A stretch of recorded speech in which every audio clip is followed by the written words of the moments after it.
कि आज जिस व्यक्ति से हम बात करने वाले हैं उन्होंने अपने अभी तक के कार्यकाल में विकास को लेकर के काफ़ी ज़्यादा काम किया है।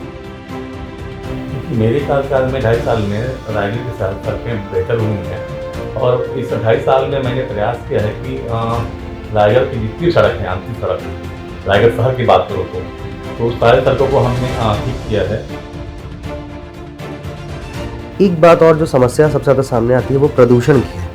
ये कहा जा रहा है कि जिस तरीके से आसपास के एरिया में इंडस्ट्रीज़ हैं उसका जो प्रदूषण है वो पूरी तरह रायगढ़ शहर में आता है। मैं प्रदूषण को लेकर बहुत जागरूक हूँ और मैंने लगातार हर सत्र में प्रदूषण को लेकर सत्र में विधानसभा में प्रश्न किए हैं। विकास की बात, लोगों की बात अगर करें, शहर की बात, गांव की बात, तो लगातार इन सारी चीज़ों को लेकर के कांग्रेस ने तमाम तरीके के काम किए हैं। अगर रायगढ़ की बात करें तो रायगढ़ ज़िले में लगातार जिस तरीके से विकास हो रहा है वो कहीं ना कहीं लोगों के लिए फ़ायदेमंद है। मगर ऐसे में किस तरह की मुसीबतें हैं और विपक्ष किस तरीके के सवाल उठा रहा है, इन सब को लेकर के भी बात करना ज़रूरी है। मगर सबसे महत्वपूर्ण बात यह है कि आज जिस व्यक्ति से हम बात करने वाले हैं उन्होंने अपने अभी तक के कार्यकाल में विकास को लेकर के काफ़ी ज़्यादा काम किया है। और अगर ग्रामीण क्षेत्रों की बात करें तो ग्रामीण अंचल में अगर उनसे बात करें, उन लोगों से बात करें तो लोगों का ये कहना है कि शायद तक ये पहले विधायक हैं जो ग्रामीण अंचल तक पहुंचते हैं और लोगों से इस तरह की बातें करते हैं। नमस्कार, आप देख रहे हैं TCP 24 और मैं हूं आपके साथ स्नेहिल। आज हमारे साथ हैं प्रकाश नायक जी। प्रकाश नायक जी, आपका बहुत बहुत स्वागत है। नमस्कार। सबसे पहले तो आपको बधाई देना चाहूँगा कि जिस तरीके से कोरोना काल में सबसे ज़्यादा वैक्सीनेशन का रिकॉर्ड आपने बनाया है और एक तरीके से प्रशासन की अगर बात करें तो प्रशासनिक व्यवस्था और लोगों को जागरूक करने की जो पहल है वो रायगढ़ शहर ने की है। इसको लेकर के आप किस तरीके से देखते हैं, कितना कठिन रहा था आपके लिए? देखिए, कोरोना काल में भारी आपदा आया था, लोगों की पॉजिटिव बढ़ गई थी, मौतें बढ़ गई थी। वैक्सीन जब शुरू हुआ तो पहले 60+ 45+ को लग रहे थे, उसके बाद 18+ को लगना शुरू हुआ। और रायगढ़ ज़िले में खास करके मैं रायगढ़ शहर की बात करूं तो वैक्सीन का रिकॉर्ड बनाया है और पूरा रायगढ़ जिला पूरे प्रदेश में अव्वल है। इसके लिए मैं हमारे जो जनप्रतिनिधि हैं, हमारे जो स्वास्थ्य के अधिकारी हैं, हमारे जो जिला प्रशासन के अधिकारी, उनको मैं धन्यवाद देना चाहूँगा कि सभी लोगों ने मिलकर ये काम किया। और जिस दिन वैक्सीन का महाअभियान चला उस दिन तो वैक्सीन सेंटर में ये स्थिति थी, जिस तरह पार्षद लोग चुनाव समय एक एक वोट को पकड़ लाते हैं, उसी तर्ज पर वैक्सीनेशन के महाअभियान दिन एक एक व्यक्ति को पहचान करके आपका वैक्सीन लगा है नहीं लगा है बूथ तक ला रहे थे, वैक्सीन सेंटर तक ला रहे थे। और इस तरह रायगढ़ जिले ने एक कीर्तिमान स्थापित किया प्रदेश में। और आज की तारीख में रायगढ़ जिला पूरे प्रदेश में अव्वल है और कुछ वैक्सीनेशन कमी है, नहीं तो अभी तक हमारा वैक्सीनेशन पूरा हो जाता। मतलब अगर बात करें तो ग्राउंड लेवल तक के कार्यकर्ताओं ने काम किया है इस बार वैक्सीनेशन को लेकर के। मगर अगर विकास की बात करें तो विपक्ष एक सवाल उठा रहा है। अगर जैसे कि बिलासपुर के लिए कहा जाता है कि गड्ढों का शहर हो चुका है बिलासपुर, तो उसी तरह सड़कों को लेकर के भी विपक्ष एक सवाल उठा रहा है। कहता है कि शहर में सड़कें ठीक नहीं हैं। इस पर आपका क्या कहना है? देखिए, मेरे कार्यकाल में 2.5 साल में रायगढ़ की सड़कें बेहतर हुई हैं और इस 2.5 साल में मैंने प्रयास किया है कि रायगढ़ की जितनी सड़क हैं, आंतरिक सड़क, रायगढ़ शहर की बात करूँ तो सारे सड़कों को हमने ठीक किया है। और अगर मैं ग्रामीण क्षेत्र की बात करूँ तो जितनी सड़कें मेरी विधानसभा में हैं या फिर सब तो या फिर निर्माणाधीन है या निर्माण पूरा हो चुका है। अभी वर्तमान में सड़कें हमारी बहुत अच्छी हैं। हाँ, रायगढ़ ज़िले की कुछ सड़कें ज़रूर ख़राब हैं। कुछ को तो NH में प्रदूषण है इसलिए उसको बन नहीं पा रहा है और कुछ NH जितना अगर बोलूँ मैं, जितने हमारे NH सड़कें हैं वो सारी खराब हैं, बल्कि जबकि जितनी स्टेट हाईवे हैं, जितने ग्रामीण सड़कें हैं, जितनी जिला सड़कें हैं, सब आज अच्छी स्थिति में हैं। अगर केलो नदी की बात करें तो जिस तरीके से आपके आने के बाद केलो मैया के नाम से उसे पूजा जाने लगा और आरती का जो एक प्रचलन था वो चालू हो गया। उसके बाद आप लोगों ने अच्छे तरीके से किया उसको। मगर विपक्ष और जो शहर के लोग हैं वो ये कह रहे हैं कि सिर्फ कुछ समय के लिए ही जो है नदी पर ध्यान दिया जाता है, बाकी समय उस तरीके से वहाँ गंदगी रहती है। इस पर आप क्या कहते हैं? देखो, केलो मैया की आरती की जो हमने शुरुआत किया है वो एक लोगों को जागरूक करने का एक माध्यम है। और केलो मैया रायगढ़ के लिए जीवनदायिनी हैं, उन्हीं के पानी से पूरा रायगढ़ अपना जीवन निर्वाह करता है। और रही बात किलो मैया के उद्धार की, तो हमारे कार्यकाल में केलो नदी के दोनों तरफ नाली बनाकर शहर के सारे पानी को नदी में ना डालते हुए नाली में डाल के उसको साफ करके वापस केलो नदी में डालने का हमने प्रयास किया। ये काम निर्माणाधीन है और बहुत जल्द ये पूरा हो जाएगा। उसके बाद आपको केलो नदी में शहर की गंदी पानी जाते नहीं दिखेंगी। ये एक महत्वपूर्ण प्रयास है मेरे कार्यकाल में और मैं समझता हूँ कि निश्चित रूप से इससे केलो नदियाँ साफ होगी, शुद्ध होगी और लोगों में जागरूकता भी आएगी और लोग केलो नदिया का इज्जत करेंगे। एक तरीके से अगर विपक्ष की बात करें तो विपक्ष रायगढ़ शहर की अगर मैं बात करूं तो एक तरीके से निष्क्रिय दिखता है, विपक्ष पूरी तरह से डाउन दिखता है, विपक्ष के पास मुद्दे नहीं है, लेकिन विपक्ष बार बार आपको आपके पूर्वांचल की घोषणा पत्र जिसमें जो 13 पॉइंट लिखे हुए हैं उनको लेकर के घिरने की कोशिश कर रहा है और बार बार ये कह रहा है कि विधायक जी ने उन सभी कामों को पूरी तरीके से नहीं किया है। देखिए, पूर्वांचल में मैंने 13 बिंदु पर मैंने घोषणा किया था उसमें से बहुत बिंदु पूरा हो चुके हैं और मैंने स्टैंड की बात की थी, मैंने वहाँ पर एनीकट की बात की थी, मैंने वहाँ की सड़कों की बात की थी। बहुत सारे बिंदु पूरा हो चुका है। 2.5 साल कार्यकाल में हुआ है, 2.5 साल कार्यकाल में बाकी है और निश्चित रूप से 1-2 बिंदु अभी पूरा होने बाकी हैं। उस पर मेरा पूरा ध्यान है और पूरा प्रयास चल रहा है कि वो बिंदु भी उसमें पूरा हो जाए। शहर की बात करें और शहर में शिक्षा की बात करें तो उच्च शिक्षा के मामले में हमसे ठीक पास में ही उमेश पटेल जी हैं जो मंत्री हैं, उच्च शिक्षा मंत्री हैं। उनके रहते हुए भी लोगों का कहना है कि स्टूडेंट्स को उस तरीके की सुविधा नहीं मिल पा रही है और जिस तरीके से यहाँ पर कॉलेजेस होने चाहिए और वो नहीं हो पा रहे हैं। देखिए, रायगढ़ अभी शहर में 4-5 कॉलेज हैं। डिग्री कॉलेज है, कन्या महाविद्यालय है, कॉमर्स कॉलेज है, केआईटी है। यहाँ शिक्षा की पूरी व्यवस्था है और हमारे माननीय उमेश पटेल जी पूरा ध्यान दे रहे हैं कि रायगढ़ की गुणवत्ता पूरी हो और यहाँ का मेडिकल कॉलेज भी चालू हो गया है।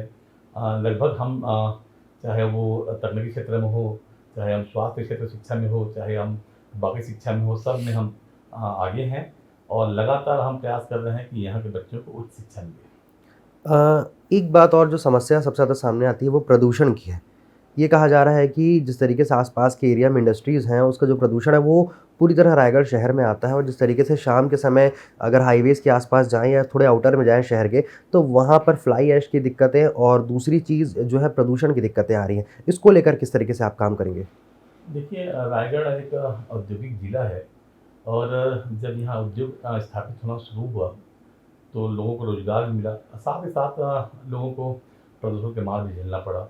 मैं प्रदूषण को लेकर बहुत जागरूक हूँ और मैंने लगातार हर सत्र में प्रदूषण को लेकर सत्र में विधानसभा में प्रश्न किए हैं और अभी मैंने पिछले सत्र में मैंने प्रश्न किया था कि यहाँ पर औद्योगिक से जो प्रदूषण हो रहा है उसके स्तर क्या है, इसको नापने के लिए कोई अपने पास यंत्र नहीं है, कोई रीडिंग नहीं है। उसके बाद अभी रायगढ़ शहर में प्रदूषण मापक यंत्र लगे हैं, डिस्प्ले लगे हैं, जिसके माध्यम से अधिकारियों को या जन सामान्य व्यक्ति को, जनप्रतिनिधियों को मालूम होगा कि यहाँ प्रदूषण का स्तर कितना है और उसके बाद उसको हम नियंत्रण करने का प्रयास करेंगे। कुछ लोग बात करते हैं कि प्रदूषण मापक यंत्र लगाने से क्या होगा, कि उससे कोई प्रदूषण कम तो नहीं होता। मैं उनसे ये कहना चाहूँगा कि थर्मामीटर बुखार नापता है, बुखार कम नहीं करता है। थर्मामीटर नापने के बाद में हम बुखार की दवाई देते हैं। उसके बाद ये प्रदूषण मापक यंत्र लगाने के बाद में हम उद्योगों को उनके प्रदूषण को कम करने के लिए जो आवश्यक उपाय होते हैं उसको करने के लिए दबाव बनाएंगे। केलो परियोजना की जैसे बात करें, जिस तरीके से आपने कहा कि वाटर ट्रीटमेंट और बाकी तमाम तरीके की चीज़ें होंगी, उसमें भी एक बात सुनाई में आई है कि वहाँ पर भी वाटर लेवल के लिए मीटर लगाए जाएंगे। इस तरीके की बात कर रहे हैं लोग कि जल स्तर पता चलेगा जिससे कितना है या नहीं है करके। जी, वहाँ पर जल स्तर का पता लगाया जाएगा और केलो जो डैम है अभी उसका पूरा पानी नदियों खेतों में जा नहीं रहा है। उसके लिए मैं लगातार प्रयास कर रहा हूँ कि हमारे जो केनाल बने हैं वो सही हो जाए। लगातार मैंने अपने कार्यकाल में प्रयास किया है कि केलों के जो केनाल हैं वो सही बने और पूरा हो। खास करके जो टेल एरिया है, जो अंतिम छोर है, वहाँ पर के केनाल सही बनी नहीं है, वो अभी लगातार बन रहे हैं और मुझे उम्मीद है कि केलों का पानी खेतों तक पहुँचेगा और हमारे किसानों के खेतों में हरियाली आएगी और किसान उन्नत होंगे।